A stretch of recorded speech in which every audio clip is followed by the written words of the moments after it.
Welcome to Reality After Show coverage of Survivor Season 48. Yep, it's there's been several seasons of Survivor prior to this, but this is one later and one after, and therefore one better, obviously, because that's how that works, right?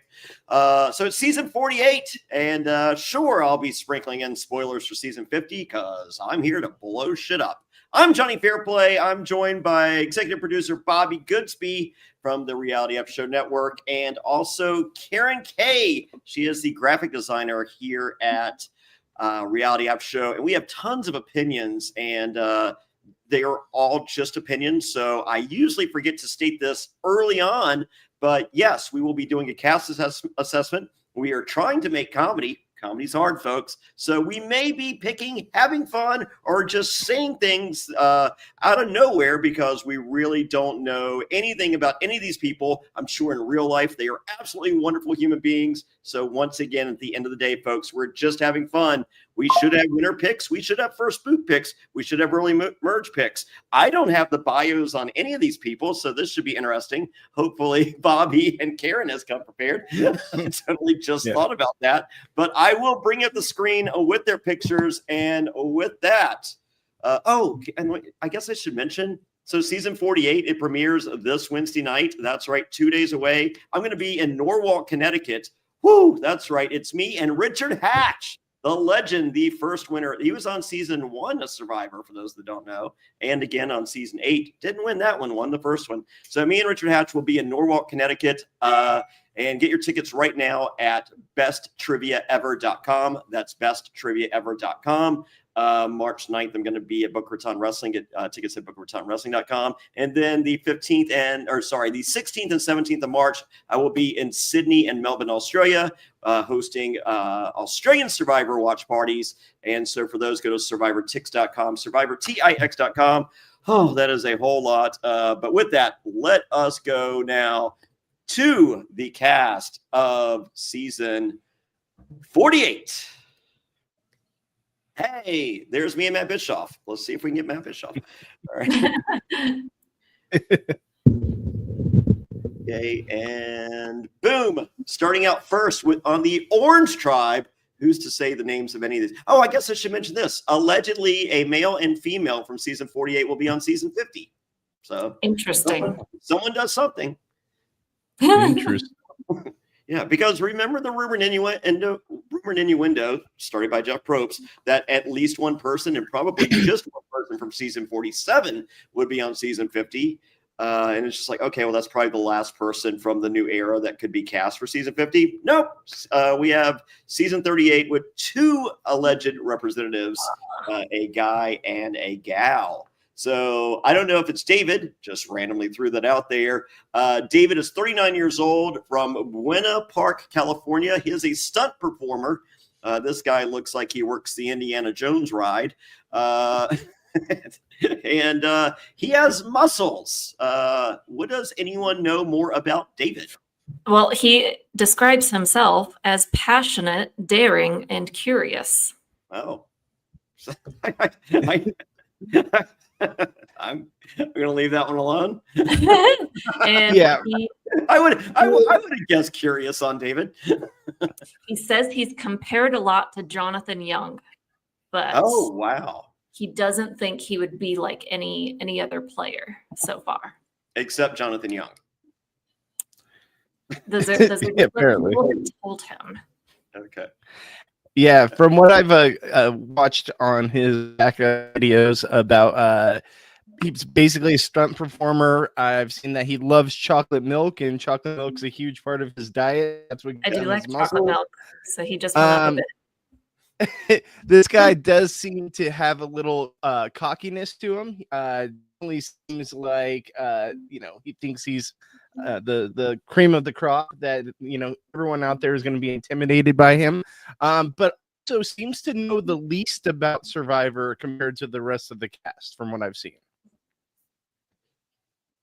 Yeah. Oops.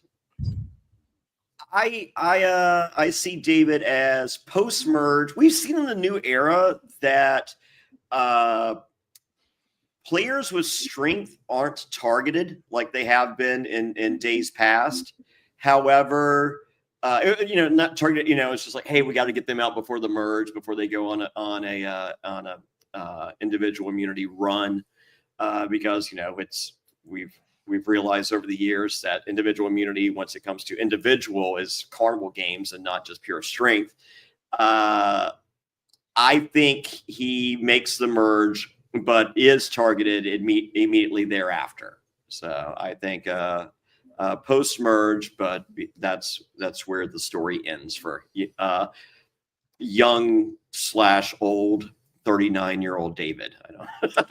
He claims to be very self-aware, which if he is, then I think then he'll definitely make the merge. If he's one of those people who thinks he's self-aware but is the least self-aware person ever, Sure. then I think his muscles could rub people the wrong way. Yeah. I still think he'll make the merge. He doesn't give vibes that he's going to be completely ridiculous to the point where he would make himself a target pre-merge. The definition of unself-aware is saying that you're self-aware, especially bio. Yeah, he says that his for the value in alliance partners kindness. So maybe he's being cocky in front of the camera now, but once we get into the game, maybe it's a totally different guy that we see. But I agree with you, Fairplay. I think that this guy's obviously going to make the merge. They're never going to get rid of him. He's too valuable in the strength department for the beginning seasons of the game.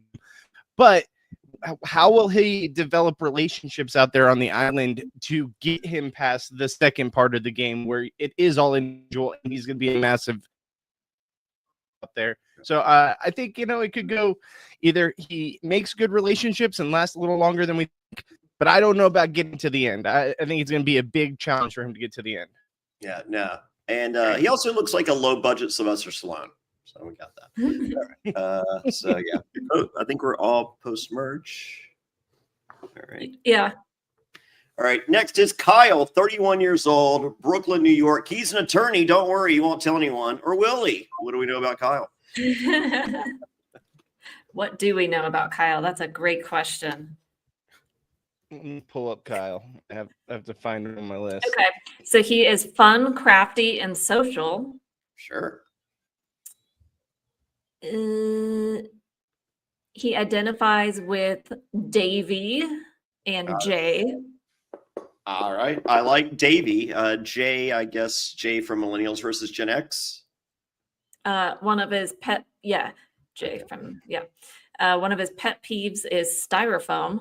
Oh, wow. You know what? I can relate. I use a lot. I have a lot of eBay packages going out daily. But there's a link at JonnyFairplay.com, no H in Johnny. And I hate the sound of styrofoam, and I could never imagine chewing on styrofoam. I literally think I would freak out.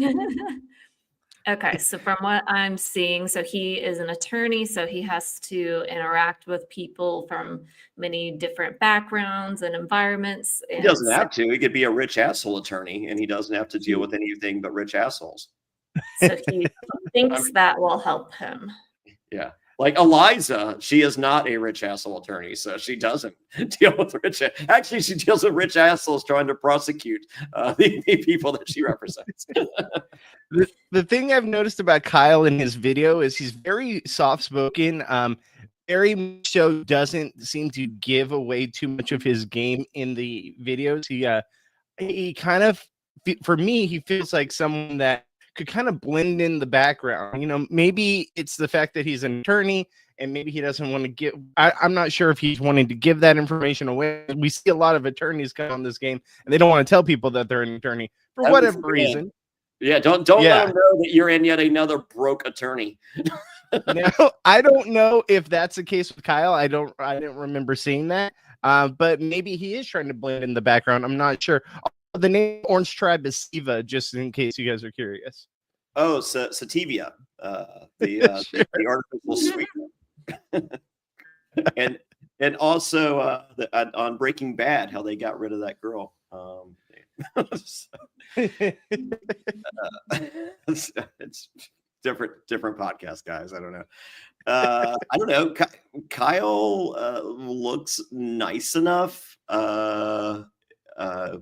He looks friendly. He looks like a friendly guy in a commercial for a medication that does a lot of stuff but has 10 times as many side effects. So I'm wondering if he's going to be awkward. he doesn't give off cool, but like, well, the leg tattoos look good. Isn't there in medevac like immediately like, Bruce, is this the guy? Only if he's my winner pick. Okay. I'm good with the winner picks. Okay. Well, I don't know if there's a medevac, but it does appear in the preview for this season. Everybody stop, and it looks like someone like hits their head and dies or doesn't die. So I don't know if that's Kyle or not. He looks very, very friendly, so I could see the Wood responding to him reciprocally and being nice to him and knocking him unconscious. From what I saw in that video, I think it might be someone on the green team, and I think it might be a woman. I'm not sure. Okay, well, we're due for a good woman medevac. So they're covered in mud, so it's hard to tell. Okay, fair enough. Well, I don't know what pronouns that person uses, but who's to say? It's 2025. Anyone could be medevac from hitting wood. I got Kyle around the merge. I'll be nice and say post-merge, not going to win. Oh, man. Yeah, I'm gonna say that he is the unfortunate boot right before making the jury.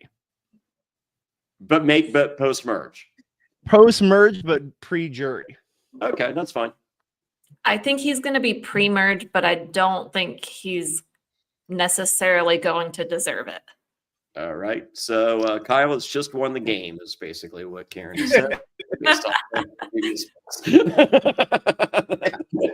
he will be the most welcomed winner ever in the history of the show. or deceive you. I don't know. One of those. All right. Next is Mitch. Yeah. He's 34 from Waco, Texas. He's a PE coach. Okay. Well, all it is wackos in Waco. So this guy has no chance. No. Mitch looks like the oldest 34-year-old on the planet. I thought he looked older than 34 as well. But maybe he'll say he's 34 and they're going to be like, yeah, sure you are. Yeah. He is actually Sue's brother. I was just going to say, is this Sue 2.0? Like, yeah. What's going on here? Who's to say? So he is joyful, relational, and competitive. Well, joyful, that means he could be on season 50 because that's all Probst is looking for, allegedly. That and Carolyn because he's given up the grudge, apparently. Apparently, he has a speech impediment and stutters. So he says that's forced him to be comfortable being uncomfortable and has had to work through a lot of tough moments with that. Especially tongue twister competitions, I would imagine, would be the worst. We have Philip on Deal or No Deal Island, so I feel the stuttering has been checked off. Only one. We can only have that for one contestant per season or quarter of television, and we love Philip here at the Reality After Show Network. So sorry, Mitch. We will just make fun of you and not root for you. So his pet peeves are people who always have to be right, people who interrupt or who are not good listeners, and people who complain and are negative.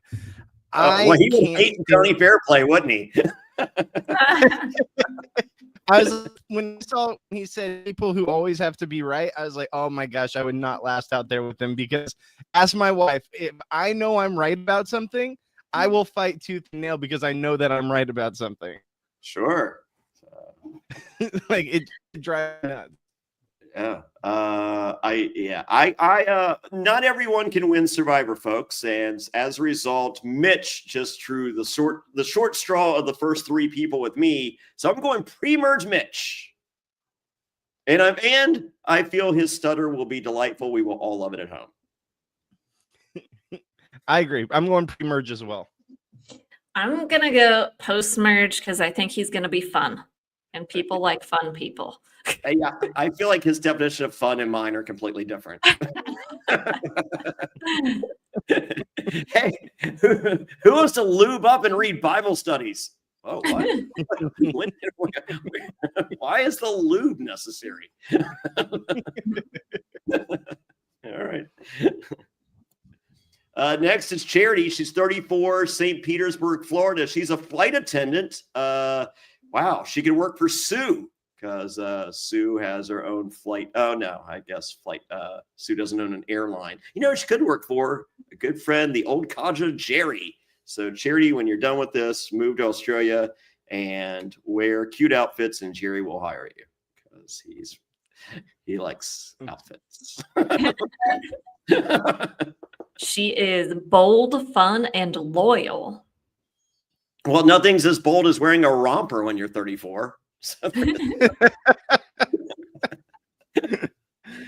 that is her Top Gun Halloween outfit, I believe. Her favorite players are Tony and Jane, but her game is her own, and she's going to go out there and play like her. So Tony and Jane were her Jane. Yeah, Jane. You just hung out with her in North Carolina not too long ago. Yeah, Jane Bright. Yeah, right. That's crazy to me. I as of right now, my winner pick, anyone that can reference Jane Bright from Survivor Nicaragua as someone they want to play the game like, because I'll tell you what, I had a fun time talking massive shit about Jane Bright on a weekly basis.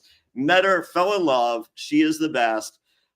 If Jane Bright can win me over in real life, and that's Charity's spirit animal, I'm as of right now, Charity all the way. What are her pet peeves? Jane Bright. Oh, or no, Marty. When people don't use headphones in public and blast their phones on full volume. Oh, I'm sure Jane would hate when people have their phones. And her most proud accomplishment is losing 100 pounds and getting healthy inside and out, and now coaching women through their health journeys. Oh, wow. Look at there. Inspirational story. I wonder how you get cast on season 40. Oh, where? I just answered my own question. Okay. I liked you so much better before when you didn't have a story, Charity. You're just I mean, the fact that she brought up Jane Bright, I mean, she's obviously a fan. Jane Bright is still a massive Survivor. And by the way, watches apparently every episode like 4 or 5 times. Yeah. So she'll go back and rewatch it. It's crazy. So Jane good for Bright, Jane hanging strong out there. King George did his book tour Q&A panel at Hearts Reality 2 years ago. And Jane has never watched 1 second of Australian Survivor. And she was like, I want to see what this guy's all about. Sat there mesmerized for 90 minutes. And then afterwards, she was just like, I want to see everything this guy's ever done. She's like, this guy talks about Survivor better than anyone I've ever heard my entire life. Wow. So, no, I mean, I'm sure she ever get around and watch the whole thing. I don't think she's watched any. I don't think she lives in the country. I don't think they have internet. Yeah. Internets. Yeah. The Google machines don't work there. So I'll be honest, I like Charity a lot. I think Charity is someone that could do well. She seems like, physically fit. She's, for Survivor being, in your 30s, I feel like that's the perfect age to play Survivor. I feel like, especially early 30s, I feel like it gives you a little more gravitas to possibly win the game. Usually they don't give it to a 20-year-old or a 18-year-old, as we've seen in the past. But someone in their 30s, someone a little different part of their life, has a good chance of winning this game. She looks like someone strong enough to last through merge. I think she could go really far in this game. Yeah. Karen, where are you at? Yeah, I agree. I think her body type is not one to be immediately targeted for risking not being fit enough. What about risky behaviors? I don't get the vibe from her that she's going to be like causing chaos or anything, which is also important pre-merge. So I don't think she's going to be a target. And I mean, unless her tribe just loses every single challenge, I think she could go pretty far as well. Yeah. I say post-merge, possible winner pick. We'll see when we're done but yeah, so far so good. I think she could easily get the guys' eyes and she could, I'm here for her to screw over any of them that she chooses to. So great. All right, next is Chrissy, 55 years old, Southside, Chi-Town, fire lieutenant, pre-merge, but tell me more. She is badass, lucky, and generous. Okay. Oh, she really likes Carolyn. All right. And because Carolyn played as herself, and that's how she intends to play, by being herself, except maybe lie a little. Okay. Well, Carolyn didn't win. Yeah. Yeah. Didn't Carolyn get 0 votes, including the her BFF? Yes. Okay. I was just making sure. Well, that worked out. Even when I walked away for a second, say Chrissy, so pre-merge, but what else do we know about her? She's badass. Yeah. So No. Yes. Go ahead. Go ahead. Oh, she seems to have gone through a lot in life. She grew up poor, dropped out of high school, but she was a single mom. But she's a firefighter, paramedic, and a lieutenant/nurse. And yeah. So we'll have a good flashback sob story before she's first boot. Yeah, before she's first. Hey, in the first 3 episodes, we get Chrissy's origin story. Mm-hmm. Sweet. Honestly, All right. I think that'll keep the people on their toes. That's good. I think Chrissy could last at least a little while, just because I don't think this tribe is going to go to very many tribal councils early on. Like, they're too stacked. Like, I feel like they have strong people, on this tribe, and I don't see them go to tribal council anytime soon. That being said, my opinion, it's Mitch or Chrissy, and one of the two is going to be the first one out of the tribe when they do go to tribal council. It's which one will be lucky enough to last a while to potentially make merge, and then they can go far. Then what's the point? Who's going to get them out then? Do you think it's Chrissy's Bruce Jenner hair that will keep her in the game over Mitch, or is there something else that I'm missing? You're terrible. No, too soon for Bruce Jenner hair references. He's on a box of Wheaties, for Pete's sake. All right.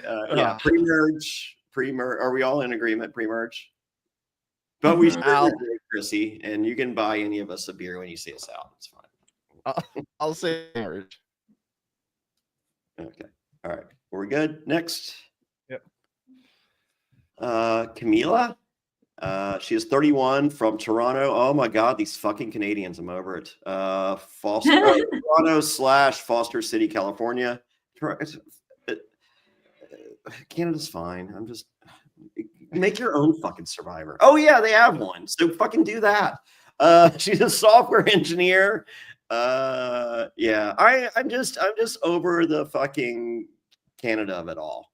So tell me more about Kamilla and talk me off the ledge here. So she's silly, expressive, and impatient. Yep, I'm impatient to get past her. So she identifies the most with Marianne.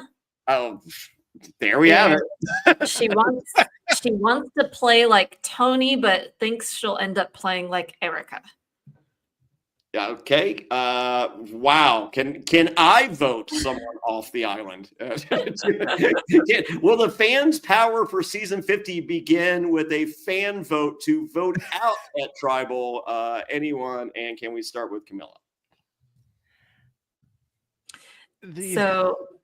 One of her pet peeves is people who message me, hello, or can I ask you a question without actually asking their question until I respond.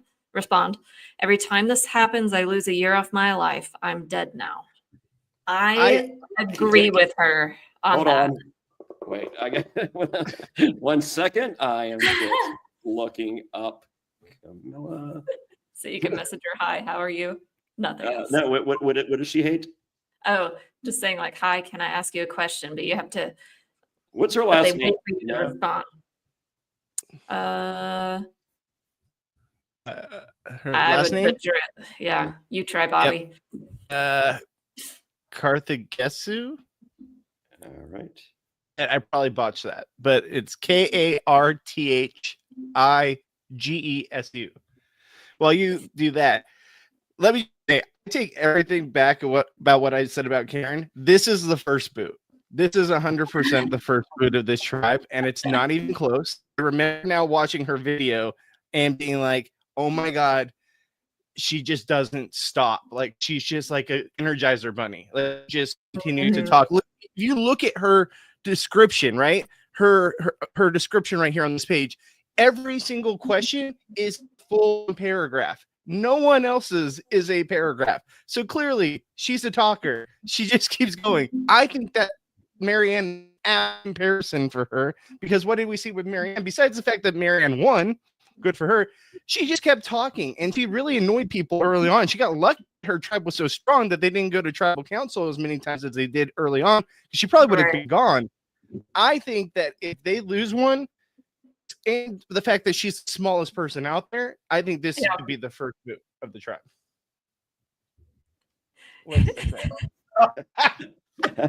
Hello. Can I ask you a question? It is Kamilla with 2 L's, 2 A's, underscore, maybe 2 underscores. Who's to say? K. Yes. We both follow Sue. So there we go. Yeah. I think usually people who talk a lot end up saying more than they should on Survivor, which is a liability. Well, I mean, I'm still pissed off that Canada beat the U.S. in hockey, and so I would like to extract my revenge here on America's game, Survivor, that we stole from the Swedes. Okay, deal. So pre-merge. Free merge. Yeah. Pre-merge. Okay. Mary, this is the Green Tribe. She's 31 years old from Philadelphia, Pennsylvania. She loves abusing substance abuse counselor. Woo! Oh my God, that totally could have gone a different direction. So yeah, or maybe she used to. Who's to say? Mary seems fun. She has an Afghan rug dress, bold choice cotton. I mean, the bangs are also a bold choice. Yeah, she's got the bangs, possibly shaved on the side. Who's to say? Hoop earrings. Yeah. I feel like Shaheen called and needs their dress back. That's a strong $7 right there. That she. So, Maybe she made it herself. I don't know. Give me some intel. Talk me into Mary. All right. So she's chaotic, dynamic, and thoughtful. All She's right. done Peace Corps, AmeriCorps, hitchhiked across the Mediterranean. Oh my God. Hitchhiked Hitchhiked what, on boats? You just go from boat to boat with your thumb out and you're lift your dress up a little bit, show a little ankle.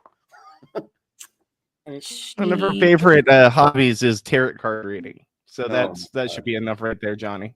Yeah, yeah. Go ahead. Yeah, she doesn't like slow drivers in the left lane, food that you pay for that sucks, inefficiency, being told what to do, people who real quick, as someone who hitchhikes and Peace Corps and is obviously a hippie, I don't think she pays for that much expensive food. So, it's got kind of couch server vibe, but those she hates expensive food that her friends bought that's in the fridge as leftovers that she heats up and doesn't like. But continue. Sorry. She says she's chaotic, but also careful and controlled. Easygoing and can befriend anybody, but intense and will. That doesn't. She's a walking double negative. That's none that you can't be all this. She literally says, "I'm a bundle of contradictions, so I can be whatever I need to be whenever I need to be." Well, that part, she is a bundle of contradictions. That's the only thing that she has said correctly. Yes. Yeah. All right. Who's her favorite player? Ben. Ben. Yeah. This was the who said Ben. Yeah, I remember this now. Yeah. Big Ben. Ben. But she thinks she'll play like Kenzie. Oh, okay. All right. Pre-merge. Great. We found our first. We found someone that's not making the merge from the green tribe. Hey, maybe she's the one that hits her head. Could be. Yeah, Could be. I think pre-merge as well. I'd like to be I'm wrong. I'd like she has, if all of her qualities, like if she can deliver, she could be a fun character, but I think she's gonna under-deliver. Okay. Yeah. Bobby, where are you I'm at? going pre-merge as well. I think she could be first boot of the season. Oh, wow. Hey, stakes is high. Who's to say? Yeah. All right. Well, she'll be a fun first boot. We'll play on Survivor 87 together. It'll be great. So lose my number. All right. All right. It is Saiounia. It's Say. She is 31 years old from Philadelphia / Simi Valley, California. Apparently, she has 2 houses. She's insanely rich to have 2 houses in those amazing markets. And as a result, she's a marketing professional from having 2 houses in such expensive markets to own real estate. Tell me more about Say or Sai. One of those is correct. She's outgoing, kind, and driven. All right. You have to pay mortgage payments on houses in Philadelphia and Simi Valley. She vibes with Marianne, but also loves Drea. Okay. She doesn't like people who say not to be offensive, but, and then proceed to offend you. She doesn't like people who smack when they chew, people who say the word moist, and people who pronounce the word salmon incorrectly. I think it's salmon, no L. Salmon. Oh, my husband always says salmon. It's salmon. It's pronounced like that in Spanish, and he just refuses to believe me that it's a silent L in English. All right, fair enough. I met Marianne in real life, and I like Marianne in real life. I did not like Marianne on the show. Sorry, I liked her at first, and it just got old quick for me. It's like just too cute by half. So if you're gonna say you're gonna play like someone, I say play like a winner because he wants to be a loser. I love Drea, but Drea didn't win, so there is that. And I also get naming players that you feel you can associate with, because you see Say, and you can see how she could identify with Drea and Marianne. So, but at the same time, like I don't feel like me and Davey look like one another, but I would like to say that I have the ability to play like Davey. So she also says that her social skills are unmatched. She says, I have the true gift of gab, but also an ability to make others feel valued, seen, and heard. If that is true, then she could do very well. But people's self-evaluations aren't the best. There is that. I got right around the merge. She either makes it or she doesn't. I'm going to choose to have faith in her self-evaluation and say post-merge. Okay. Yeah, I like Say a lot. She seems she seems likable, but I see that so far this green tribe isn't wowing me. So they need a little more meat on the bone to think that we're not going to see them for like the first 5 episodes. Yeah, I like Say a lot. I think that I've gone around, put out a lot of people pre-merge so far, so I need to make some people make the merge. Otherwise, we're gonna have no show. I like Say. I think Say could be someone could use their social skills, and if it's true, if they do have the gift of gab and can socialize with people and build those relationships, they can go far. And honestly, she seems like the type of person that we see as a jury member. I'm gonna say she makes jury. I don't think she gets to the end, but I think she's a good jury member. She's someone that socializes and has those personal relationships with people playing the game. Okay, I'm for it. Next is Stephanie, 38 years old, Brooklyn, New York, tech product lead. It's not even a real job. I don't understand the dress. Why do you do patterns going this way and that way. I don't know. Tell me more about Stephanie that I will either love or hate. All right. Stephanie is ambitious, outgoing, and resilient, and she loves Survivor. Well, it's a good thing she applied for this show and not, Traitors or Squid Game. She said that she hopes to have Natalie Anderson's fierceness, jams, humor, and strategy, all while forging her own path to the win. All right. I like Stephanie does not, for those of you listening and not watching, Stephanie does not look like Jam or Natalie Anderson. So that's good that they can see beyond a reflection of themselves in all aspects. What are her pet peeves? She does not like QR code menus in restaurants. I hate them too. Everybody hates. Nobody likes Don't them. you? Like 99% of restaurants in Bobby, Chile, do you all like QR codes at restaurants? I think that they're inconvenient, but I'm kind of indifferent about them. Sometimes it's just like whatever. I'm gonna kick you as hard as I can next time I see you just for saying that. I mean, I don't love them. I'm not like, oh my gosh, this is the greatest thing ever that they've ever done. But at some point, it's just like, whatever. I'll just look it up on my phone. I'm not really like hating it either. I would rather get COVID than have to do a QR code to look at a menu. Johnny, what was your pet peeves? Did they ask you pet peeves came on the show, or what would be your pet peeves? They did not ask, or if they did, I don't remember. Pet peeves. The Cochrane archetype. And on Survivor and just in life as a whole. So what's that, Karen? Sweater vests. Yeah, I hate sweater vests. I will be burning a sweater vest March 17th in the Emerald Peacock in Melbourne. If I were going on one of these shows, slight spoiler, someone is bringing a cardigan sweater to set on fire to make an alliance with me.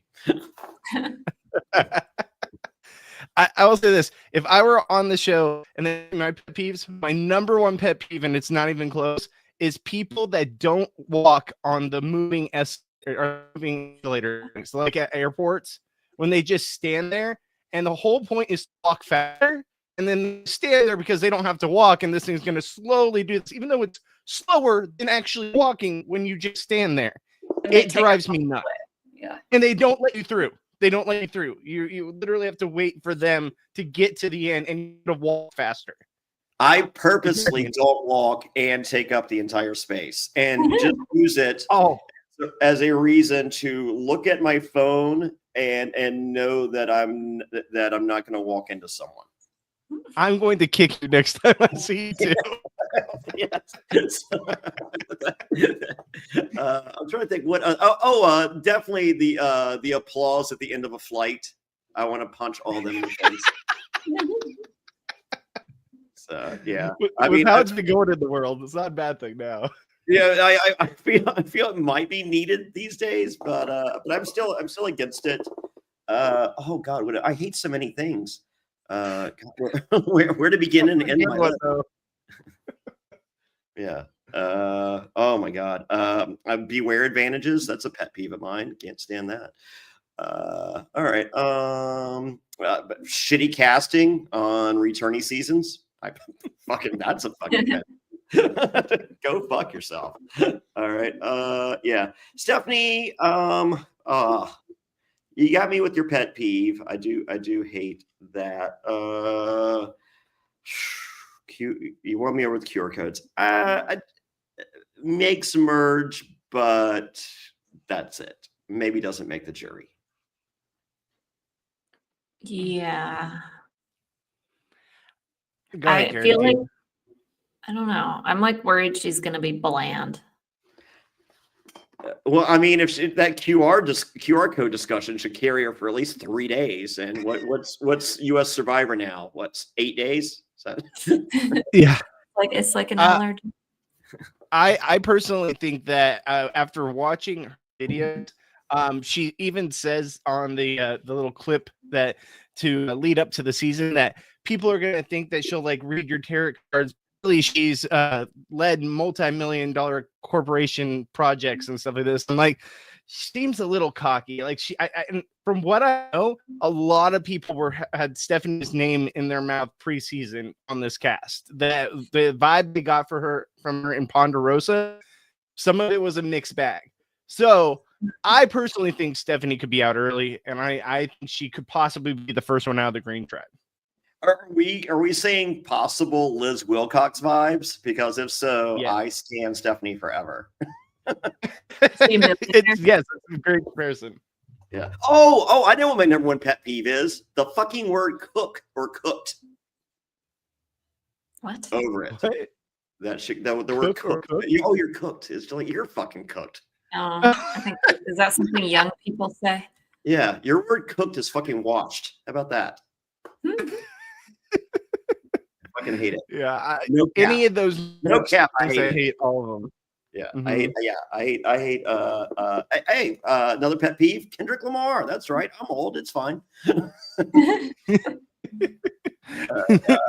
Stephanie, give me Liz Wilcox vibes, and me and you we're cool. You two can buy me a beer when you see me. All right, next. Cedrek, 45 years old, from Greenville, South Carolina. You know, I gotta love my Carolina guys. Coming here from the Palatial Reality After Show Studios in Providence, North Carolina. He is a surgeon. Last time we saw a surgeon or a doctor of some kind was the guy on the Red Tribe that sucked, that everyone was like, this guy could be good. And I'm like, I kind of hate him. And then he turned out to be one of the worst players ever in the history of Survivor. But don't worry, the fandom will keep talking about him in a very, very small minority to keep his name out there. But no one else will remember him. And you do not dictate who is good and who is not good on my show. Oh, continue. Okay, so Cedrek is dependable, determined, and conscientious, and he's regularly watched Survivor since 2000. Okay. And I wish he'd gone with the third D. I like the alliteration, and I feel he dropped the ball. his pet peeve is tardiness. And You ever tardied yourself?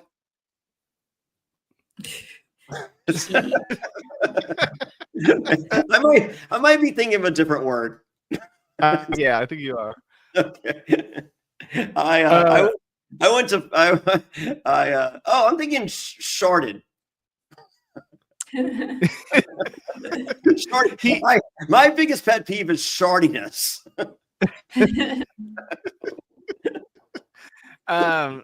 He wants to play like Earl Cole in the social game of Surrey. I'm for that. I think that Earl Cole is a great comparison to Cedrek. I think from what I saw in his videos, Cedrek definitely gave me Earl Cole vibes, and Earl Cole's a winner. Like, he played a great game, one of the best games that's ever been played, in my opinion. So if Cedrek, I feel like Cedrek, being one of the older ones out there, you know, being more successful, and you know, I know he's not going to hide his job profile. Telling people you're a surgeon, they know you have money. You know, they're not going to be stupid. So the thing is, I think that if he can get past the first stage of the game, who's going to come after Cedrek? Who's going to come after Cedrek until way later in the game? I mean, I could see even possibly a 3 GOAT here, but I'm going to say he makes jury. Is New Era Survivor, do they care if you have money or not? Like, I know, like, old school Survivor and new school Survivor, that was kind of a thing. I feel like New Era Survivor, these people are still, like, Gabler was rich and they gave him yeah, but 46, I think money was a reason for that win. He was 46. Kinsey. Okay. Well, who didn't get the money? Because Charlie. I mean, yeah, like, but she wanted to give it to her because her story with what she would do with the money was better. That's why Maria voted for her to win. Yeah. So who had money? Charlie had money, allegedly? No, yeah. just that. Well, did Charlie have money? He came from a well-off family. I took it more as Kinsey didn't have money and that they wanted to give it to Kinsey so that she could set up her life. And Charlie was still young and going to school and all that. Charlie would blow his money on Taylor Swift bootleg vinyl. Yeah. So, and you don't even have to get the bootleg vinyl. Like Taylor Swift makes enough Taylor versions of vinyl that you can waste your money there as well. None of which is available at JonnyFairplay.com. Do you know what kind of surgeon he is, Johnny? Cedrek? A lyrical surgeon. He's a rapper. I don't want to. I'm gonna get it wrong, the exact name, but he is basically a a rectal surgeon. Oh wow, he rips that ass apart. Yeah, so I know I'm by the name. I know it's not called a rectal surgeon, but he does that. He works on that part of the body. I think it's called a butthole surgeon. I think it's the technical. I think you're right, Johnny.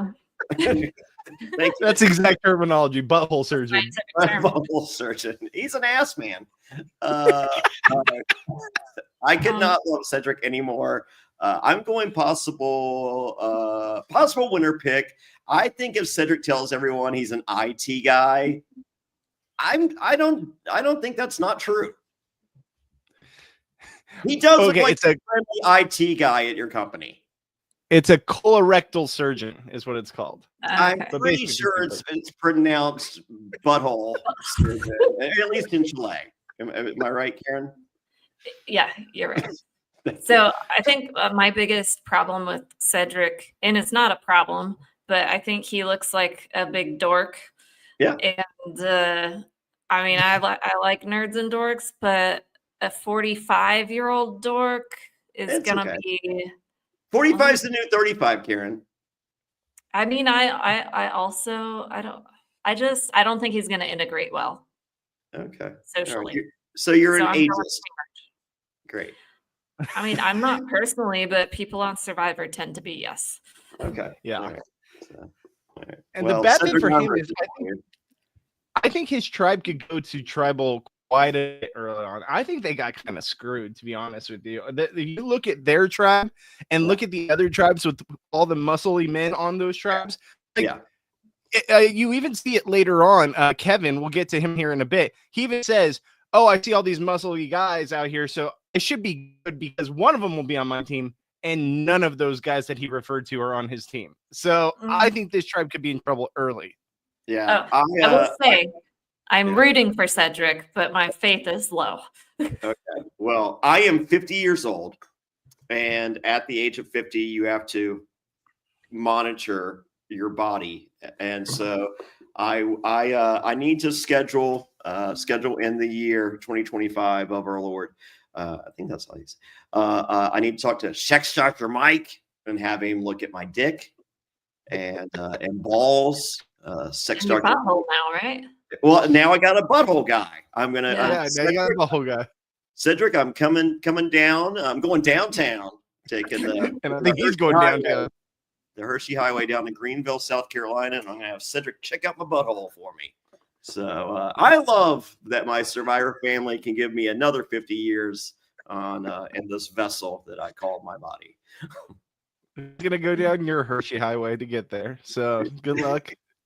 Yeah, I'm pretty excited. Cedrek, I hope you have skinny fingers. So there was a guy, I guess he's still here, named Dr. Joe Carbone, and he's the butthole doctor here in Danville, Virginia, and he has big sausage fingers, and he's very proud of them. I don't feel like that's who you want checking out your butthole, the big sausage finger guy. I feel like I want fucking Jack Skellington fingers. Is what I have to talk about this in like 10 years from now, 15 years from now. So I'll just worry about it then. You know, hopefully they have different technology then. Call Cedrek. He's your guy. He loves looking at buttholes. It's his favorite thing. Big colorectal guy. Yes, there we go. All right, Cedrek, I'm rooting for you. All right, Justin. Holy shit. Is this a poor man's coach or what? He's 29 years old from Winthrop, Massachusetts. He's a pizzeria manager. Oh, my God. They still have those? He's got ill-fitting pants. His shirt sucks. Oh my god, the hair's the fucking worst. Justin, tell me why he doesn't suck, because I am seeing nothing that tells me otherwise. So he's compassionate, hardworking, and resilient. I stepped on the second one. I'm sorry. Hardworking. Oh, well, I mean, you got to get the pizzas out before they burn. Yeah. He is a big fan of Tyson. Oh, yeah. And Tyson loved Coach. And well, I guess Coach loved long hair. He's very into Tyson's hair as well. His pet peeves are not reusing or recycling something, pants without pockets, people who interrupt someone when he or she is trying to make a point. Pants without pockets. This guy, I think Justin would love a good pair of cargo pants. I like to make fun of the unless I'm at a Dave Matthews concert, because I feel like that's the uniform, the cargo pants and the flannel shirt. But otherwise, if I see cargo pants out in the wild, like I point and laugh. I think he just may be talking just regular pockets. And I do admit the frustration with pants that don't have pockets. But I don't know. Oh, he's also a vegetarian. Oh my God. Well, I can semi-relate. I am a vegetarian. Too soon? Johnny, also, I think this doesn't tell the full story about Justin, though. So he went to Yale University. Sure. He actually was the youngest legislative aide in the history of Massachusetts State House.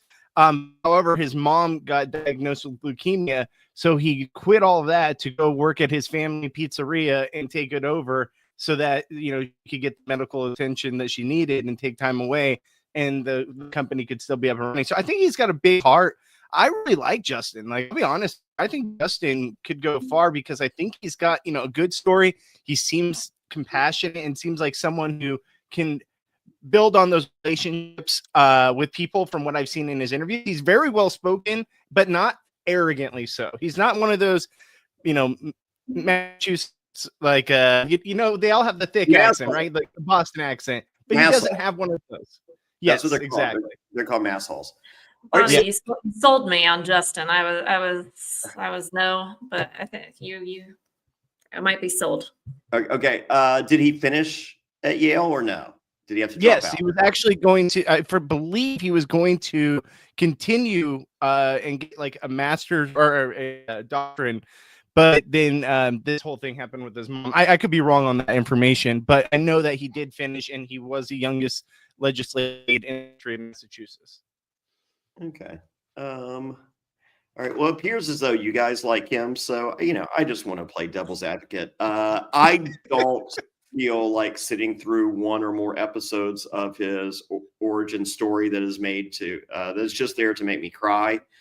I only like fake versions of those stories, and the fact that CBS or Survivor CBS Instagram couldn't bother to fucking acknowledge my grandma's passing, that they can go fuck themselves, and Justin can fuck himself too.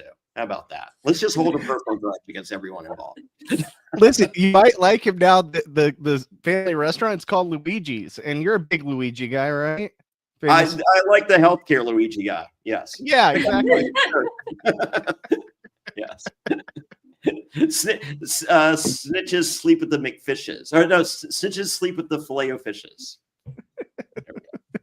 So yeah, I mean that the family. I'm sure the family name restaurant. Now that he's on Survivor, it's only going to blow up even more. After this whole who's to say? Yeah, is Winthrop beside Boston?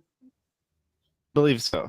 Okay, well, a Boston viewing party is in the cards, so I may stop by and get a free pizza from Justin, but I am going pre-merge just to stand by this farce that I'm calling a cast assessment pick on my end, and I'm going to stay true to the gimmick of not liking him. So I'm sure Justin's going to do fine. I'm going pre-merge for myself. I think this tribe is like such a mess that he might make merge. Okay. Yeah. He's the one. Yeah, I'm gonna say Jerry. He's the sole survivor of the Green Tribe mess. Could be. Possibly. Absolutely. Okay. Well, it's not because of the hair. All right. Next is Kevin. He's 34 years old from Livermore, California. He is a finance manager. I did a golf tournament in Livermore, California with Peter Brady. That was fun. Lots of weed smoking that weekend. Tell me more about Kevin and his probably lack thereof weed smoking. Kevin is energetic, social, and determined. All right. Yul Kwan inspired him to apply to Survivor. Did he like tell him or he dreamed of it? I don't know. But fun fact, he was a greeter / model at Abercrombie and Fitch. Oh my God. Did you see the documentary on that? Those guys are assholes. No, but I believe it. Okay. He doesn't like people who are always late. He would not last long in Latin America. Yeah. What else? So he hates Latin people? Oh my God. I don't think you're allowed to say that. Apparently, he really likes tennis, Barry's boot camp, and escape rooms. I like how he says David Goliath was my favorite season. I identify most with the Davids. No shit. Who doesn't identify as a David? Like, if you're the guy walking around, be like, you don't identify as a Goliath. I really think I'm a Goliath. You're just an asshole. I identify as a Goliath. Of course you do. Well, I'm an asshole. It's right there. But I'm getting my asshole checked out by the other guy on this tribe, whose name I can't remember. Cedrek, something. Dr. Butthole. So he wants to use his social charm to influence people, but not to be too charming to where they see him as a threat. Oops, sorry. And he has an MBA and graduated at the top of his class. I feel like he doesn't really fit in on this tribe of dorks. Yeah. So Yul at one time was one of People Magazine's sexiest people of the year. I think it was sexiest man of the year, but I don't think you're allowed to say that anymore. So, but I don't see Kevin being one of the sexiest people of the year or sexiest men. Do we need to see him with his shirt off first, though? I mean, if you're so sexy, why do you even never wear a shirt? So it's got to leave us wanting more. Yeah. So yeah, I feel he would be a little more thirst trappy. So, I think people are going to be drawn to him on this tribe because everyone else seems weird, and I mean, I like weird people, but sure. I think he'll be kind of the person maybe people naturally gravitate towards because he seems a little more normal. I think also Kevin is like the strongest person it seems like in the tribe. Like he's the muscle for this tribe. So he's not going to go anywhere. And they're not going to get rid of, a younger, athletic, build to him. And they just, you have Cedrek and Jeff Pio, the pizza manager on your tribe. I think Kevin is definitely the go-to guy for these challenges early on. So I definitely think he makes merge. Likely goes pretty decent into the merge. But what if you continue to lose and you're just like, well, fuck it. We want the nerd numbers going into the merge because we're not going to win shit. Yeah. Or it could be, females against males. Who knows? There's so many dynamics that could play into this. It doesn't matter necessarily your build size, especially when you're on the disaster tribe, which I think the green tribe is. Yeah. But they last, two, maybe 3 seasons, the disaster tribe did not lose. Mm-hmm. Sometimes it's better to be on the disaster tribe early on. Be on the disaster tribe early on, just have the numbers in the disaster tribe, and then you could go on to win the whole game. We've seen many times in the new era that the disaster tribe, with only 2 or 3 people, get to the end and one of them wins. It's crazy how often airtime the entire season versus, like our buddy Gabe from last season. Still waiting for that story to be told. I think he's gonna get like 5th or 6th place. Gabe? No, they already Kevin. found him. Gabe did not get 5th. Yeah, the Gabe Well, maybe. situation. I don't know. never Ask Gabe. He understand. might tell you got 5th or 6th. No one's checking. I don't. Does anyone remember season 47? I'm pretty excited. I remember Gabe's name. I'll be honest. I remember only a few players in there. I'm like, okay, these were going to be the memorable players. Otherwise, not so much. Yeah. Well, as I said, the doctor from last season. I don't know his name. I don't want to know his name.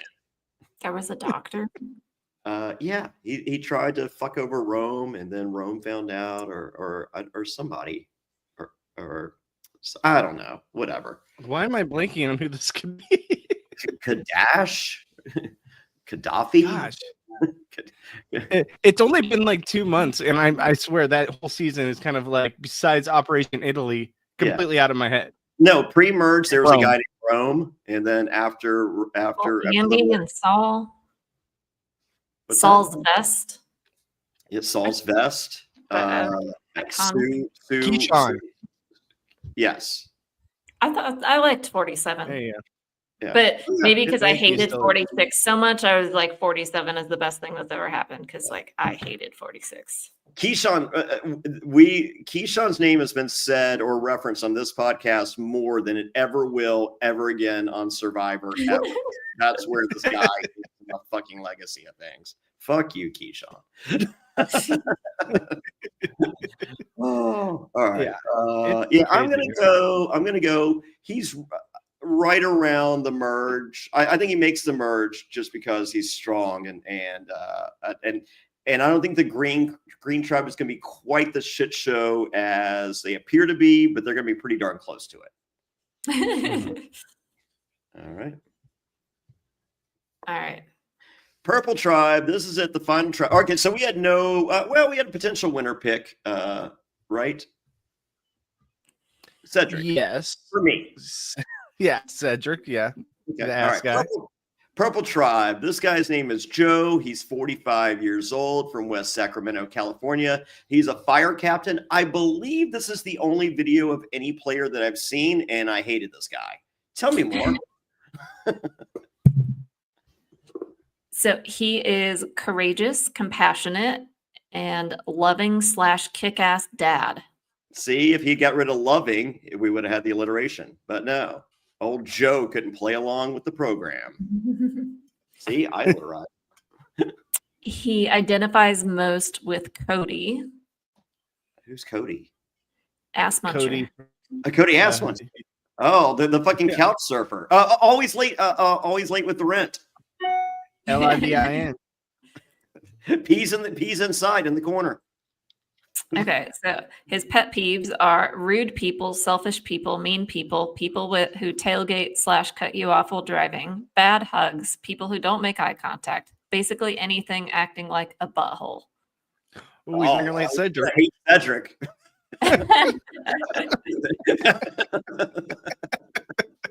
Please don't let there be an early tribe swap. These two, they're going to go in for each other. They're going to be sitting there with machetes. So he's been through a lot of loss and struggle. So we're going to get a big origin story, I'm sure. With I don't want it. I don't care. Yeah, it's his sister and him would watch the show. She was a bigger fan, and she always tried to convince him to apply. And then a few years back, he lost his sister to domestic violence, so he decided he decided to apply for her. Yeah. All right. Well, sorry to hear that, Joe, but I don't like you anymore. Yeah, it's one of those things. It's like it's a heartwarming story. The fact that he got on, and doing this in her memory. But I just hope that the producers don't shove it down our throats. With, they won't do that. Have you watched the fucking New Era? I know. Yeah. All right. I think we're doing better about tastefully putting it in, when it makes sense for the story. Whereas like the first couple seasons was like just sob story after sob story. 47 was palpable. Yes. So, but 48 is a whole new animal. and they need to bring in all the heavy hitters to New York to tell people to watch, including Tony Vlachos, who told anyone that would listen he is also on season 50. Just keep listening, folks. Throwing them out there. I like Joe a lot. I think Joe is one of the stronger guys out there, so I definitely think he's not going anywhere pre-merge. But everything I've seen in the preseason coverage, people just have a good vibe about Joe.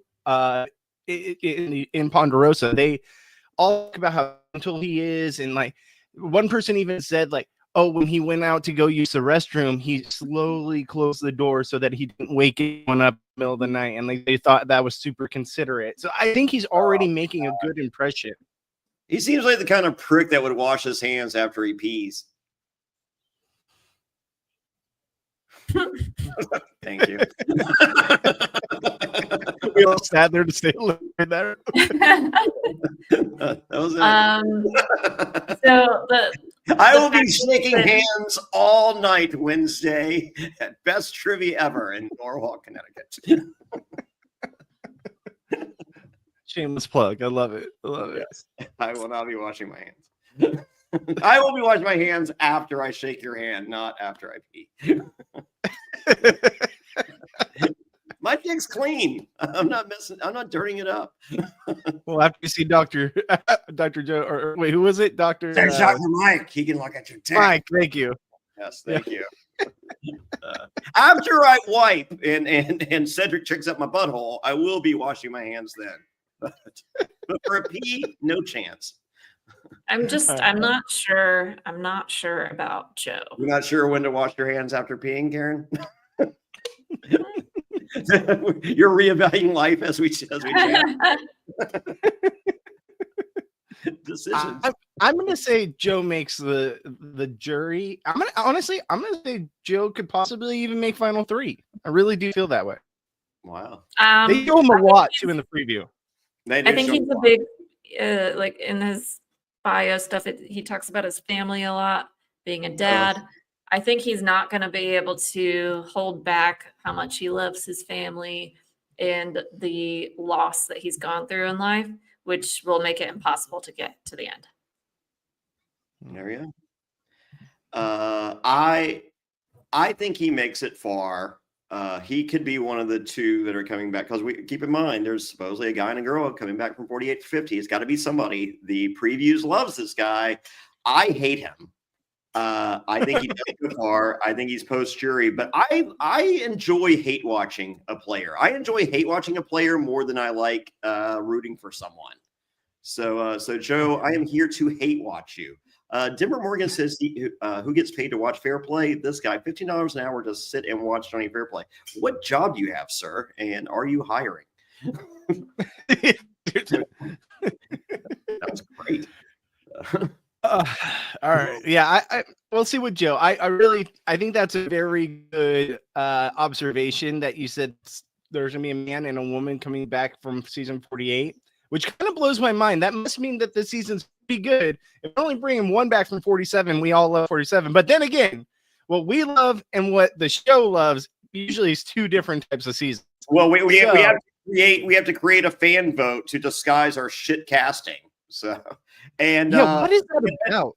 And if your feelings are going to get hurt by what people think about your casting, your feelings are really going to get hurt when you read the results of the votes. And we hate everything you've fucking done in the new era. We want the live reunion. We don't want the final fucking four bullshit. We don't. We want two tribes. I mean, like every single thing. We don't want the Beware advantage. Every single thing that you've introduced to us in the new era, we're going to shoot fucking down. Give us 39 fucking days. I think that's a weird choice by production to go with giving the reins to the fans for season 50. And how's that going to work? Because then people are going to know all the twists and turns before the season's even been filmed. So it's really going to take away from it. I think they could potentially do a deal like they did on 30, was it 30 or season 40? What season was it? Season 40, where they had them in the hotel, they watched the finale, and then and they were sequestered, and then they left immediately. And when they leave, they'll show the results of the fan vote. So, or maybe they won't show the results of the fan vote to the actual season. Well, But I don't won't think they they're know- necessarily going to listen to the fan vote. I think it's going to be behind closed Yeah. doors. They're going to do what they want, but make it seem like Yeah. they're listening to the fans. Okay. Completely Well, agree. I can I vote on the fan vote, because I'm pretty fucking positive no one's betting for a Fiji finale. Well, and then also, even then, the cast will know the options for what's going to be on the season. So Yeah. the cast, So even it's- though they might not know what won, Yeah. yeah, they'll have an idea of what to look for. I just don't understand the mindset, and I know exactly what they're going to put out there, but it doesn't make sense to me. Vote for the hourglass. Yes. I will be voting for the hourglass, just because I'm ready to turn this into a shit show. I'm over it. Let's burn this motherfucker down. If I can't be a part of it, I'm burning it down. So anarchy in the UK. That's what I say. Vote for the cast, revote. Oh, there we go. I'm definitely there. Okay. So we all have post-merge Joe. Yeah. All right. Sean, 38 years old, Costa Mesa, California. It's allegedly a place. He's a debate professor. Oh, this guy screams Max. I'm sure that's his favorite player. Tell me more about Oh, it's not even Sean. It's Shaheen. Oh, my God. And Shaheen. Shaheen. Okay. That's a lot going on. Next. So he's charismatic, driven, Sure. and clever. He wants to be the first Persian male to ever play and win. Is he wearing a And- gold chain? I can't tell in the pictures. What? Is he wearing a gold chain? Oh. Let me look. I'm trying to find him right now. Actually, quick thing about Shaheen while we look for that. Sure. Do you know that he actually the male alternate on season 45, and on season 45, that Ponderosa, everyone was talking about him as the beard guy. So this is the beard guy. Everyone knows him as the beard guy from the fans that knows about what has happened with this guy. This guy made waves in the preseason Ponderosa in 45, so much so everyone was like, "We want beard guy to be on the season," and now here he is. He's on season 48 a year later. This guy, he knows what he did in Ponderosa before. He was trying to make a name for himself, kind of trying to make it so that he was in people's mouths, knowing he probably wasn't going to get on 45. And that way he could get himself talked about so much that the casting directors would be like, okay, we need to get this guy on a future season. And that's got him 48. Yeah, Lynn Spillman wouldn't fall for that bullshit, but that's So he says, that, like, under his favorite hobbies, he says non-contact sports. I'm too fragile for contact sports. okay. So maybe like what's flag football? Are you So- allowed to say, oh yeah, flag, yeah, you can say. I was like, can you say that in 2025? Yes, you can say flag. So, You can say flag, yeah. oh, here we go. Chris H says I had Shaheen as a communications professor in 2019 at OCC, and he was my worst professor there. Oh wow, the tea. Shaheen, you suck. I was leaning winner pick here, but I don't know anymore. I feel that. How do you pronounce it? Shaheen or Shaheen? Shaheen, I believe. Shaheen. I feel that Shaheen, that every morning is freshly shaven.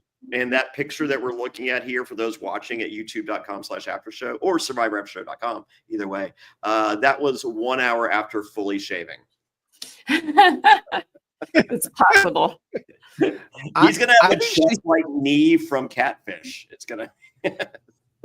This guy seems to be polarizing in both aspects. Either people love him or people hate him, or a little bit of both. I definitely think that this could be the guy that we're talking about for season 50. I think this is, from what I've heard, this guy is a big personality. Ooh, Chris H has more. He definitely has the biggest ego out there. I already know he's going to act like he has the game won already. Oh my God. All right, so you're looking at the facial hair. Imagine the butthole hair. Cedrek would hate this guy. He says that he's incredibly sensitive, more understanding and forgiving than he looks. He's emotionally intelligent but persuadable, and he really tries to stay open-minded. All right. And who's he want to play like? Penner. Penner. Oh. Oh my God. I think he could be the train wreck of the season. I do. I show him a lot too in the previews. He's one of those ones that they really like to push forward.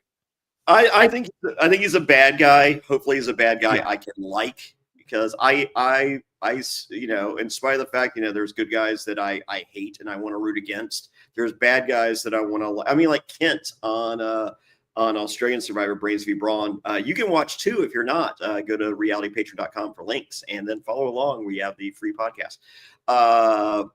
Kent was hateable in every facet. I hated Kent, and he was a bad guy, and I was not rooting for him.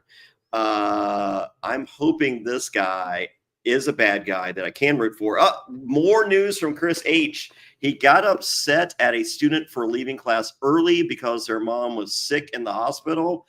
He told the student, "Why do you need to be there? You aren't a doctor." Oh my God. Just imagine if that student's grandma had died. Or I do know a doctor. His name is Cedrek, and he specializes in buttholes. I love how he puts in his pet peeves. He says, under pet peeves, I love the sound of my voice.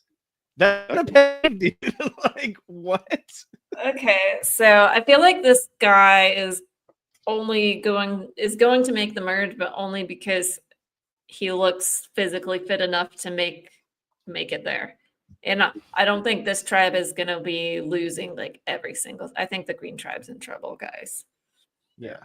Yeah, I think agree this with is going to be a bad guy. Apparently, Jeff forgot that he hates villains, and he's going to forget so much that this guy is not going to win, but make enough of an impact that he has to be brought back for season 48. Not recognizing the true villains that made the show great, that should be on 48. So great, there we go. So I have post merge, and this is the guy for 48. For 50. Or sir, for 50, yeah. I think he will be on 48 as well. I was gonna say 48. Yeah, I like. I agree. Yes, I definitely like his chances to be on 48. I think that he's makes the merge, and I think that he is targeted early in the jury. Okay. Yeah, I think so too. But he goes out in a blaze of glory. Yes, and he goes out fighting. I think it's gonna be good TV, regardless. Holy shit. Thomas is 34 years old. He's from Los Angeles, California. He is a music executive. He has the mustache screams that he has a white van with no windows.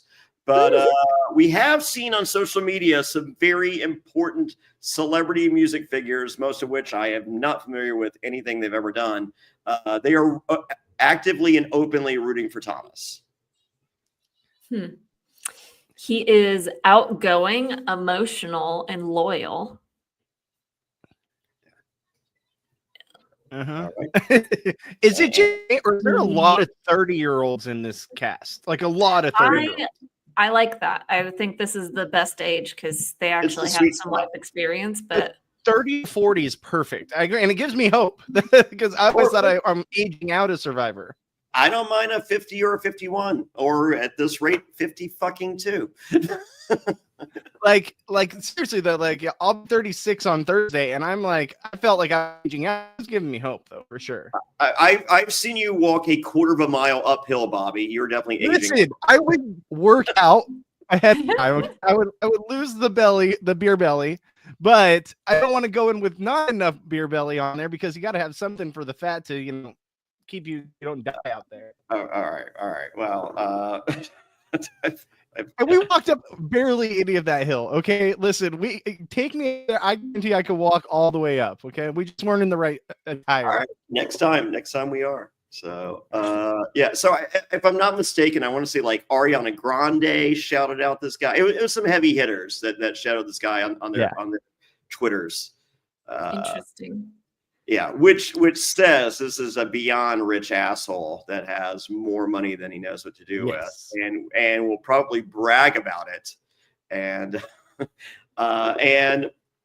I don't see Thomas giving out music contracts like roles on White Lotus, so I don't think they're going to keep him around. Getting He a music deal identifies, instead. he identifies most with Sophie Clark. Oh God.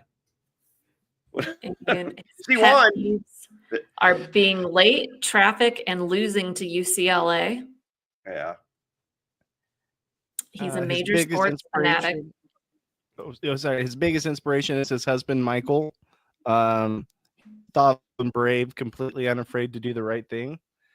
And let's get Michael out here then.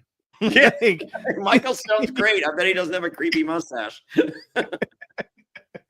I hate when people. Okay, this is probably gonna be a not hot take, but I hate when people identify or say their favorite winner is Sophie Clark, because I'm sorry. So your favorite winner is one of the most boring winners to ever play the game. I know that's a hot take. I just think her game and that season was remarkably boring.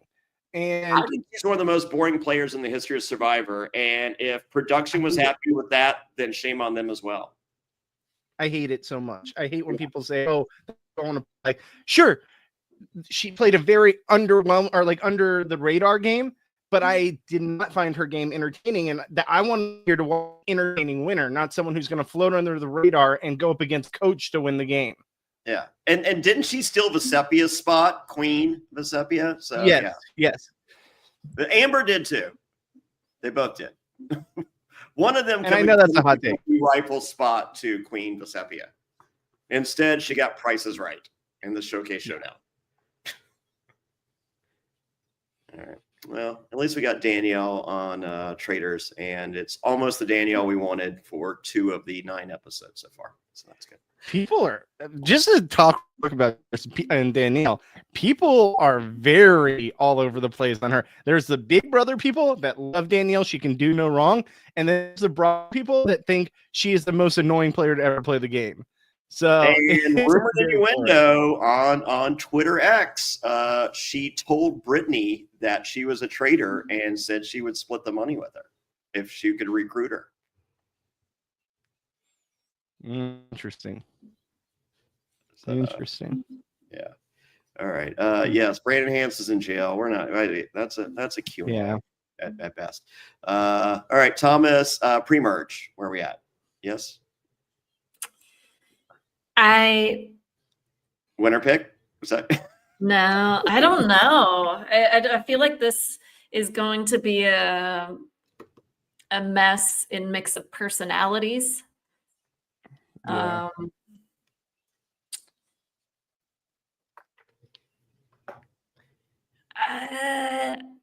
I think he's going to be more Jimmy Johnson than Mike White.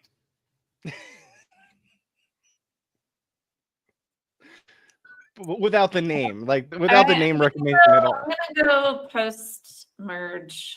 Uh, I don't. Good. Hopefully you jinxed him. Bobby, where are you at? I think he goes out right before the merge. I don't think he's even the person that's the screwed over person right before jury. I think he goes out right before merge. Okay. Well, Thomas, would like free tickets to whatever you manage. Thank you. You seem great. I love the mustache. I may or may not have said that earlier. All right. Next is Bianca. She's breath spray. Is that Bianca? Banaka? One of them. She's 33 years old from Arlington, Virginia. She's a PR consultant. Hey, VA represent. I thought there was someone from Roanoke, Virginia. Am I mistaken? Yeah. They're coming up. Kyle from Brooklyn is originally from Roanoke. Oh, geez, Louise. All right, never mind. Okay, he lives in Brooklyn now, or he's from Brooklyn. Mm-hmm. Like lives in Brooklyn now. Okay. Most of these are so he didn't get the split residency like the people with 2 houses. Yeah, I guess I selectively chose which were more interesting. If there was a difference. Well, Roanoke, Virginia is 90 minutes from my house. Okay. All right. I would have given a little more love. I just realized another one of I just realized another one of my pet peeves, Johnny. People that say "Geez Louise" still. in 2025, and you just said it. I love seeing Jeez Louise. Oh my God, Bianca, I hate you. You look like a nerd.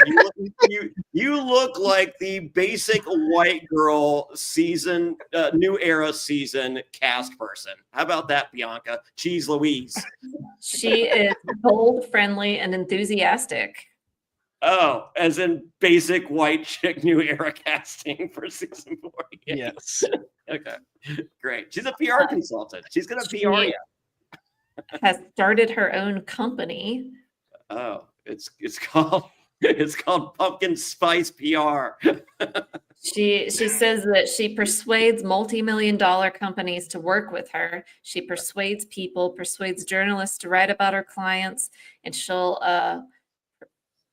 as I quote, "I'll persuade my heart out on the island for 26 days." Is that how long the seasons are now? 26 days? Yeah. I was hoping they were 27 and she would just quit at the end. Because, She loves New Jersey. Oh, so she's originally from Jersey. oh God. I spent a week in New Jersey one night. She's definitely a PR person because she's another one of those people that wrote paragraphs for their answers. Oh, and nothing ChatGPT drives me more crazy. It's not true, Bobby. ChatGPT wrote paragraphs for her answers. For her. I can't stand it. I want to get to the point. I don't want to feel like I read a book reading your bio when I just give me the answer. Like right here. What's something you would never know by looking at you? I went to a roller coaster camp as a kid. Yep, you read that right. And it just keeps going on. Like, and that's one of the shorter answers. And what does that have to do with anything I wouldn't know by looking at you? That you went to a roller coaster camp? Like, give me something else. Give me something more. You should be able to give me more than that. Well, her top looks like it's from Old Navy. So, hey, I just went to Old Navy. If Emily Flippin would appreciate that. She too got her top at Old Navy. Oh God, the outfits on Deal No Deal Island, like if Parvati's in one more cheap 2-piece short set, I'm gonna shoot the television. It's just like how it's like they went to Target and bought everyone's outfits. It's so horrible. But anyway, Target's great if your kid's 7, but if you're 40, whatever that Parvati is. So, all right, who does Bianca want to play like? Hold on, let me find it in the book she wrote. Yeah, Dee, Kenzie, Marianne, and Michelle. I'm sorry, what was the first one? Dee. Okay, yeah, I'm gonna pass. I'm gonna say pre-jury. But Bianca, if you'd like to find some sponsors for this podcast, we'd love your help. You seem like you're really good at what you do, and maybe ChatGPT can make our proposal emails even better. I love how she says, "What will you value in an alliance partner? Vibes." Like, I always find when people use vibes as an answer. I would say gold bullion is what I value in an alliance partner. Yeah, not Bitcoin, loyalty. Not, Bitcoin or gold bullion is my two alliance meter things. Yes. Ooh, oh, she likes to grow. Denver says she looks like Lil's daughter. Oh my God, there's a callback. No, she just looks like that fresh face, new yeah. I mean, it's fine. Bianca seems like a nice. I enjoy. I'm sure. You know, who's the chick that started on like day 20 on or day 15 on season 47. The blonde chick that was supposedly on every episode, but she wasn't. Caroline. What was her? Caroline. One of them. Yeah, Caroline. Caroline. Yeah, Bianca's giving me Caroline vibes. Caroline. Yeah. One of those is correct. I love that her favorite hobbies are growing my herbs. I'm obsessed with them. Johnny, you should love her now. And also, herbs, yeah. So she doesn't specify what kind. It's legal. Also, maybe I'm not in the know, but what is clamming? Anyone? I think it's like a vagina thing. Is that a I have vagina no thing, or is idea. that Is just it something where you like go find clams on in the ocean and eat them? That's a is it totally literal different. term, Well, like, the eating part, that's totally different than a vagina thing. I Are you I sure? have never heard that before in my I life. feel like me and my buddies just go on Friday night and be like, let's go do some clamming. And we were definitely talking the vagina kind. So I think she seems boring, but this archetype tends to win. I don't know. Yeah. Like, Yeah. so I'm like considering this for a winner pick, but not out of excitement. Is this out the trying not to- female? But then, yeah, mostly women win in New Era. Yeah. I mean, she named them as all of her who she identifies. You know, all New Era winners except for Michelle. Yeah, but Michelle. I think that she's definitely making the jury, but I think she's going to, like you said, be the Caroline type jury member. Okay, I'll agree. I want to say pre-jury, but if she's Caroline, then I mean, what's the difference? Yeah. Hey, she made the jury, but we never saw her. Okay, I believe you. So, and she has a purple buff that will potentially match her purple edit. So there's that. So yeah, is that oh my God, there's another one. Eva, she's 24 years old, Providence, Rhode Island. I live in Providence, North Carolina. It's not the same place. She's a PhD candidate. Maybe if you vote for her, she'll win a PhD. Not sure how that works. Tell me more about Eva. She's energetic, driven, and competitive. Right. She would play like Denise or Lindsay. Who's Denise? Like Lunch Lady Denise? No. No, like Denise, the winner. Denise the winner. Denise Winner. See, once again, real life winner Denise, very awesome. On TV, I felt beyond boring. Mm. Not as boring I like as her more than Sophie, Sophie. for a close second. Yeah. So Remember the last is, time Sophie was on the podcast? That's right, folks. We're trying End of the podcast, Sophie Clark. We're trying to make an entertaining podcast here. so she You know what? said I'm gonna she- reach out. Maybe Sophie's been saving this over the years. She's got 50 minutes of entertainment in her. okay. Yeah. So she says she's autistic, but her autism experience is unique and will give people hope that even if they are in the spectrum, they can still accept who they are and be successful. Okay. And she's a hockey player. All right. Fun interesting thing about her, so she apparently, because she is on the spectrum, has said that she can't tell when people lie. She literally just does not have the ability to have this pick up the social cue that someone is lying, which I think could benefit her. I really do, because if people know that you can't tell that they're lying, they're usually more. I mean, this is what I personally feel like. If they can't pick that up, or they know that you can't pick up that they're lying, they generally don't lie to you because they know that they can get away with it. It's kind of like the reverse psychology. Because they can get away with it, they know that they're not going to do that because you're not going to pick it up. So why would they lie to you about it? I feel like it's going to work out in her favor. I like Eva a lot, and I think she goes very far. I see. I see something kind of different with the lying. I feel she's going to tell people that she can't tell when someone's lying, and I think someone will lie to her with no regard and little abandon. And as a result, someone that she does trust will rat them out for lying, and it will hurt twice as much, and she will use that against them, whether it's true or not. Good, absolutely good action. I'm interested to see how being on the spectrum affects gameplay and like those perceptions and everything. So because I have no idea. I would think it's a huge disadvantage. First person ever on the spectrum. I feel there's people very close to the spectrum that have done very well on Survivor in other countries. Yeah, well, sometimes a weakness, if you play it right, it can be turned into a strength. So Superpowers. yeah. Yes. That's what I like to refer. And She also is a. superpowers. I'm just. She was also a collegiate. Smart. Sorry, go ahead. I'm sorry. I don't. Go ahead. She was also a collegiate hockey player too, so I think that she could honestly probably be one of the strongest women out there. I really don't think she goes early at all. I don't think she has that target on her. I think she makes it far. I think her origin story isn't too much that I hate her, and it's going to be enough that it's going to crush me, and I'm going to cry when she's voted out. Karen, what do you think?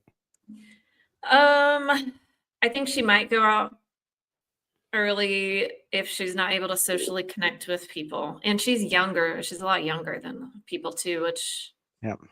But there's always the role for the little sister. Yeah.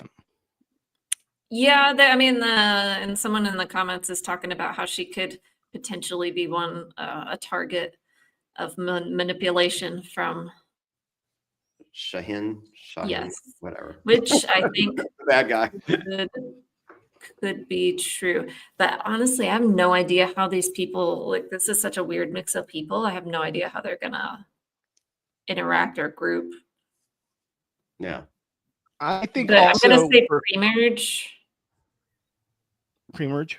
Yeah. I think also for her, the biggest thing that I think, and I know I was wrong last season. Okay. I was wrong on my Sue prediction last season. Okay. It was the first time ever in the new era that my prediction, edit prediction didn't come true. So sue me.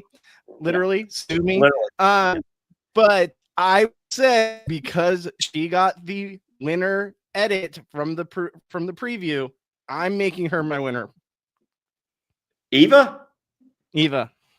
Oh wow, you're gonna die on this horse, huh? I'm dying on this sword. I don't care. Yeah. I'm going around. Wait, we have to do one more. Oh. I'm going around the merge. I think she makes the merge, but as I said, I think it's really going to hurt when she gets voted out for me. So unless it's like a double and it's not enough time to process it, and then I'm like, oh, you fucked it up. You had something special here and you ruined it. So I don't know. We're all over the board on this one. Yeah, that's fine.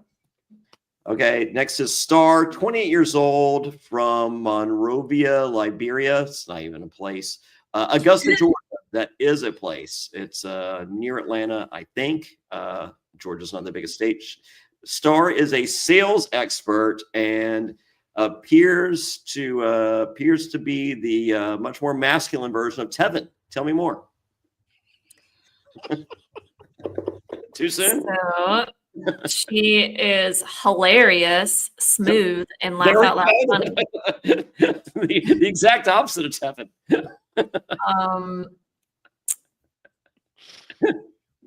She identifies as a mix of Marianne and Sandra. All right. She doesn't like teeth grinding, bugs that buzz, Beyonce haters, or Harry Potter haters. She has a son and a master's degree. She says she's actually really shy and introverted, which doesn't appear to be. maybe secretly when Star's not being dynamic and awesome in real life. Yeah, I didn't get anything that gave me the vibe that she's actually really shy or introvert, because everything we see in the preview, she is excited. And she was even talking about how, like, when Jeff says, get off the couch, he was talking to me. Like, everyone else thinks they're talking to them, but no, he's talking to me. Like, that does not give me introvert vibes at all. So maybe that's her just trying to begin with. So, and now she's off the couch. So yeah, change Star's life. Yeah. I don't know. I like Star post merge. Yeah. I think Star's going to be probably the first boot of the tribe. If Shaheen or I'll figure it out by the end of the first or second episode. I promise. If Star is in Shaheen's path of destruction, it could not. I could see Star not putting up with Shaheen's bullshit, but Shaheen I agree with that. having the numbers. You know what? I'm walking that back. I'm with you. I think once again, someone's got to be a Star here, and maybe it's not Star. And if it's Shaheen, I could see Star calling out Shaheen and it just not working. Like it's just like out of fear or whatever. It just collateral. Yeah, I think Star and Shaheen are not going to get along at all. Yeah. Yeah, I hope I'm wrong, and I hope she makes it far, but I don't think she will. Okay, I'm changing I'm with you. I'm going pre-merge. As I said, I feel there's something special. Maybe we all thought there was something special about who was the guy that Jeff. So Jeff created the first second chance for Savage. Who's the guy from last season that went out first? He's doing another second chance creation for John Lovett. Oh, John Lovett. Yeah. Yeah. Maybe Shaheen is John Lovett. I think he is not. So we shall see. All right. I will say this real quick too.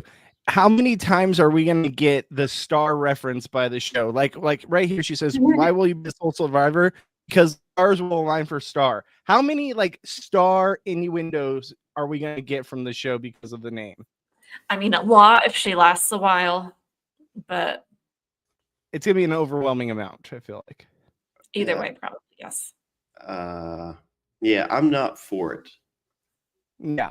Yeah, I'm still. I don't know if you guys have called some of the other podcasts I've done. Did you hear about my job at the bicycle factory? No. First week there, they made me the spokesman. Okay, makes sense. Yeah. This is pre-Survivor. Yeah, I like the spokes, not the. Oh my God, you're so stupid. All right, Didn't cool. get that. All right, and that's it. That's all the people. That was a terrible dad joke, and it went way over my head. It's not. It hasn't landed yet. I feel. I've thought third time's the charm here, and no, just not hitting. All right. So yeah, who is everyone's winner pick? I guess mine. I will go to mine real quick. Charity. I'm sticking with Charity as my winner pick. Go, Karen. Well, I kind of agree with that, but I don't want to have the same winner pick. So Okay. But they all seem terrible. Sure. like I mean, but one of just them give me has something. to win, right? Has to. Yeah. But like all of them seem like it's impossible for them to win. So It will be an uphill battle. Whoever wins really, really deserves it. Maybe. potentially. Oh, okay. All right. Except for the music exec, of course. All right. I'm gonna go Bianca. Wow. Bianca, she will be using all of her money for pumpkin spice lattes for all the gals, and maybe a few rosé parties this spring. But I mean, if this is my winner pick, that means she's very likely first boot. Yeah. Okay. Yes. That does track. And I may have sabotaged Courtney's game by saying that she's winning. All right, Bobby, and you were going Eva, huh? Eva. Yeah, I was gonna say it was there was a chance a 30-year-old was gonna win the game, and then I picked the 24-year-old. Sure. So I just everything I see, I like. I think that there's a good story behind it. I think that people are going to like her, and the fact that my edit prediction, besides last season, is usually correct. I'm going with it. So Eva for the win. All right, there we go. And our predictions for the male and female coming back for season 48. I guess we're going Shaheen. Yeah. And for the gals, let's see. Maybe Eva. Maybe Eva. Well, that means she doesn't win. That's the thing. Could be. I feel like it's someone they're going to show. Charity could be the person too. Yeah, Charity. I'm going to double down. Not on. Maybe Chrissy. Not on Chrissy's haircut, and I'm gonna double down on Charity. If she doesn't win, she's the 48 pick. Yeah, a 50 pick. Whatever. I think she's gonna be on 48 as well. I am willing to bet money she is on season 48. You just really are want to know who's on season 48. It's cool, man. Yeah. So, spoiler: Charity will be on season 48. All right, real quick, who do we think out of everyone will be the first boot? If we had to pick one person each, who's the first boot? Okay, so I think the Green Tribe is going to lose first. I think. Yes. You're Mary. going Mary? I'm going Mary. We can both pick the same.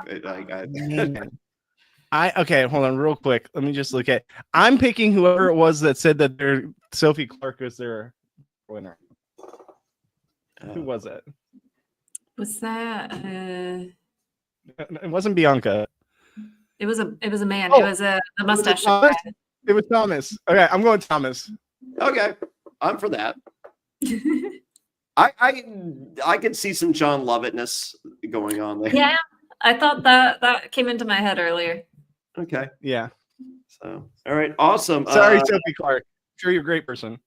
Yeah. As I said, I at this point, I want Sophie on the podcast to show that she can be entertaining. Yeah. Chris says Thomas looks like an undercover cop. Yeah, at a one of those jerk off booth places. Jack Shack. He looks like an undercover cop in a Jack Shack. All right, Karen, where can everybody find you? You can follow my cat at Per Resident Claudia. Per Resident Claudia. That's with a U and 2 R's. Per Resident Claudia and a W. And there's lots of things. If you're watching, you'll see it. Actually, here. Yeah, Claudia with a W. Okay. And Bobby, where can everybody find you? You can find me at Goodsby Bobby on Twitter and pretty much all social media, or at BG138, which really need to change because that's a terrible tag name for a lot of things. But on Twitter, you can find me at Goodsby Bobby. And you can also find us at Disneyland on Wednesday. Penelope. So yes. If you're at Disneyland, come say hi. It is Bobby's birthday on Wednesday. So I will be in Norwalk, Connecticut with Richard Hatch. Join me, besttriviaever.com. That's this Wednesday for the premiere season 48. It's going to be crazy. We got the VIP is nuts. Everyone's getting something. It's cool.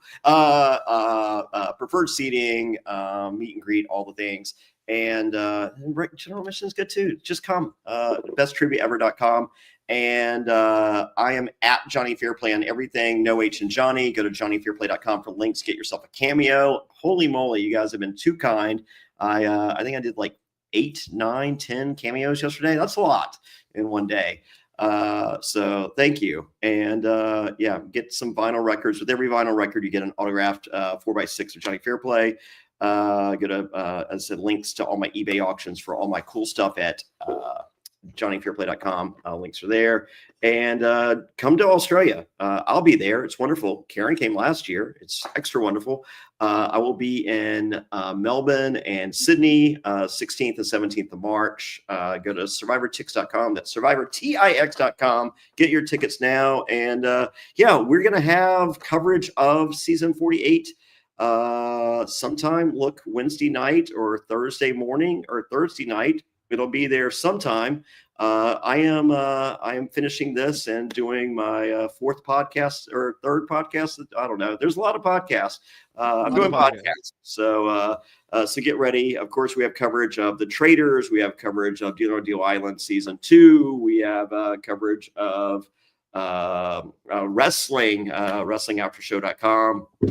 I'll be doing the podcast tonight after Monday Night Raw because I got to get on the road. I am up at like 6:30 in the morning this morning and heading to the airport to go to New York, to go to Connecticut, all the things.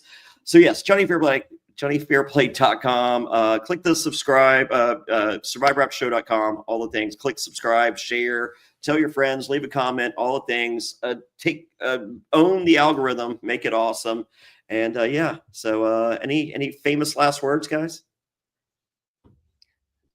Just if you guys can, please like and subscribe to the channel. Everything you guys do for us in the comments, likes, anything, share it with your friends. It really helps us with the algorithm. And check us out on social media. We also have a website that's going to be soon. So definitely check that out. If you're not a patron already, please join the Patreon. And check out Jonny's cameo. You know, he's got a lot of great content out there. I know he's at the top of the list of survivors, but he does a great job with those. A lot of people give us awesome feedback on those. So keep it up, Jonny, and guys, keep going out there and supporting our channel. It keeps us afloat and keeps us bringing you content like this that we can do year after year. And if you work in PR, hit us up because we are looking for sponsorships. So definitely give us a ring. There we go. And with that, bye, everybody.